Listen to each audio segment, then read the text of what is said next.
Hello and welcome to Team PokeMart, your one-stop shop for the things that you need to stop and or shop for. And today we've got a bit of a problem because we're missing something. A little Pokemon by the name of Ditto. You know, my pink, gooey assistant that normally sits right about here, sometimes helping me with my work, but more often than not. And currently I have no idea where he is. It probably doesn't help that he can transform into quite literally any object, so I'm sure he's around here somewhere, and if you look closely, you might just be able to spot him. But this whole situation has me thinking about lost Pokemon in general. And what is a lost Pokemon, you ask? Well, valued customer, that term basically refers to Pokemon that were designated, perhaps even programmed, but for whatever reason did not make it into the final game releases. Meaning that there are a whole ton of missing creatures out there, most of which we've only caught small glimpses of, but today, because I have nothing better to do, we are going to go through the top 10 lost Pokemon. And on a completely unrelated note, don't forget to subscribe to Team PokeMart to stay up to date on all of our latest stock, and if you do manage to find my Ditto, then please do hit that button as well to let me know. But with that out of the way, let's begin another arbitrary top 10 list, starting with number 10, the original Blastoise. So for our first lost Pokemon, we will be looking at a strange creature that was intended to be the final evolution of the Squirtle line. And this comes to us, as a lot of lost Pokemon do, through a leak of original game assets, which revealed the back sprite of what can only really be described as some sort of giant war turtle. Sadly, the front sprite was not revealed with this leak, but it shows that this line was originally much more basic, one might even say redundant with the third stage. And very importantly, whilst I did refer to this lost Pokemon as the original Blastoise, this would be inaccurate, because strangely enough, Blastoise did actually exist at the time. In fact, he was one of the very first Pokemon designed. However, it was not originally going to be part of the Squirtle line. There were going to be two separate lines, which is very interesting and gives me visions of this parallel world with all sorts of baby Blastoise roaming around. But since this lost Pokemon has no name, I see it as my personal civic duty as a prolific retail manager to give it one, and as such, this line will now be known as Squirtle, Wartortle, and finally Chonk Turtle. And Chonk Turtle is far from our only lost evolution, as we now turn to number 9, Plux. This one has a name though, so that's nice. And as you can probably tell because you have eyes, Plux was intended to be an evolution of Pinsir, which would have occurred when our trademark horny bug reached level 24, at which point it would have transformed into a hornier bug with a slightly disturbing mask face thingo. But Plux is known to us because it was included in the 1997 demo editions of Gold and Silver. However, it clearly did not make the final cut, which makes sense because, as an evolution of Pinsir, Plux would be well and truly aware of the concept of cut, which it would have been able to learn via HM. Plux just probably never expected it to be used on him. However, Plux may still live on in a different form because Heracross, a Pokemon that did not appear in the 1997 demos, appears to have adopted quite a few elements from Plux, including the stubby legs and phallic central horn. So look, I'll admit that Plux may very well have been sacrificed for the greater good here, but I will never be able to say the same about number 8, which is Cactus. Now this, whatever this thing is, I suppose it's a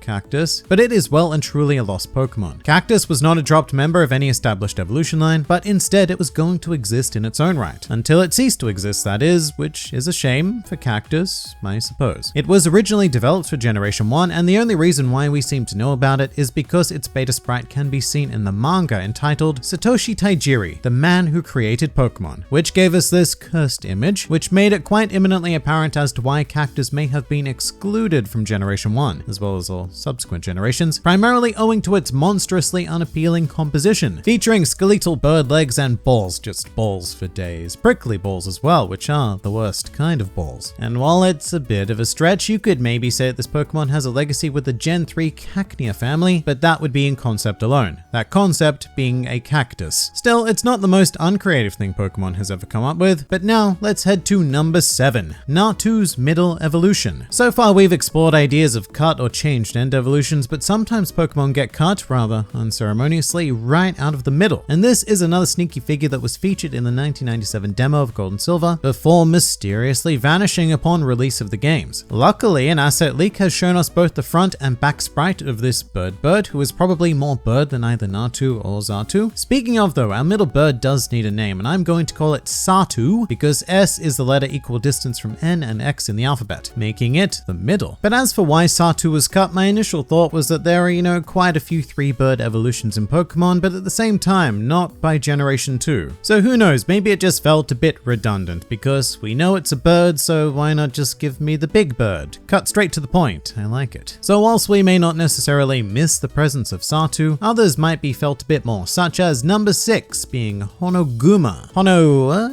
And here's something pretty cool, because this fire teddy was actually the original fire starter for Gold and Silver, present in the infamous 1997 demo, along with several other explored lost Pokemons here today. And personally, after seeing this, I'm actually pretty damn happy with Cyndaquil, who was always my favorite Gen 2 starter. Yeah, come at me, Totophiles. But honoguma has the word bear in its name, although I would like to note that its style is much more similar to that of a designated Poke rodent, as it seems to have taken a lot of inspiration from the Pikachu aesthetic. It really does just look kind of like a red Pikachu, just without the funky tail, and that's more than likely why it was dropped, because in a rather ironic twist for a fire type, honoguma has no flair. With that said, it was not abandoned entirely, and its bearish legacy very much lives on in Teddiursa, who went on to become the official bear of Johto. But as for something much less impressive, let's now examine number 5, Burunda. Balloon.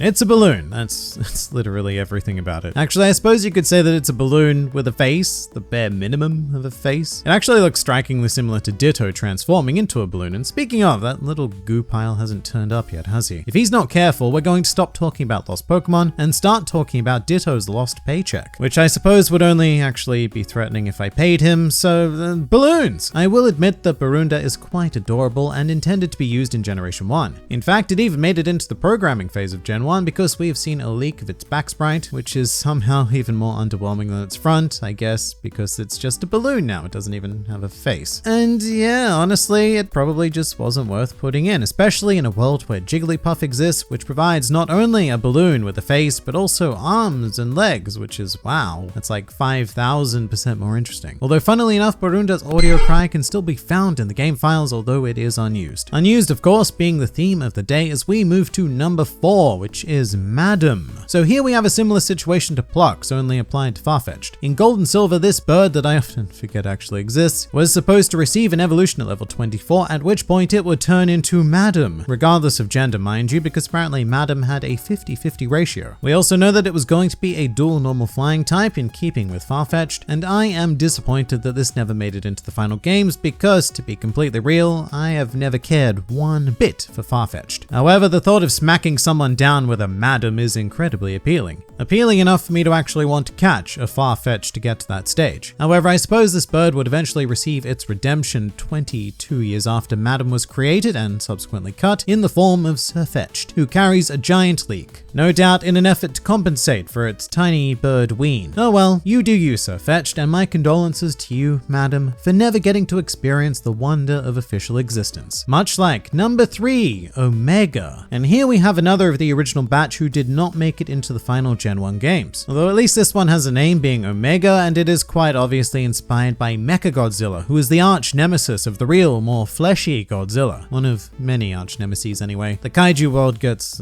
pretty weird and convoluted, but extraordinarily little is known about Omega beyond its design concept, and the only other detail we really have is its internal number, which was 21. And these numbers are meaningless to us because they don't affect the Pokedex or anything, but it's interesting to note that eventually Mew would be assigned to the internal number 21, assumedly filling the slot that had been cleared by Omega's abrupt cancellation. And I suppose I can see why. It is a cool little thing, I guess. Potentially even a cool big thing. But something about it just doesn't quite scream Pokemon to me. Certainly not Generation 1. I mean, we do have some mechanized existences like Magnemites and Voltorbs, but they don't go into the territory of full-on mecha that is presented by Omega. So I think it was very correctly identified that Omega didn't quite fit this world as it evolved in the design process. However, what I can say for Omega is that it got infinitely closer to becoming a reality than number 2, Godzillante and Gorillamo. A double bill for the number 2 slot, and this is mostly out of necessity because both Godzillante and Gorillamo don't really exist separately, as their very concept is confined to this single drawing containing the two of them. And these guys come from some very dark days that were prior to Generation 1, because these two were actually concepts from Capsule Monsters, the Pokemon design prototype, which had a lot of strange things happening, apparently, such as the potential of Godzilla and Donkey Kong engaging in glorious chibi battle. And I suppose what this does make clear is that we were really gunning for a Godzilla-like Pokemon in these early days, which I think we did end up getting in a couple of forms like Kangaskhan, Dragonite, or even Nidoking. Although in the case of Nidoking, I would struggle to compare something that is roughly 4 feet tall to anything related to Godzilla, because seriously, most 12-year-olds are actually taller than a Nidoking.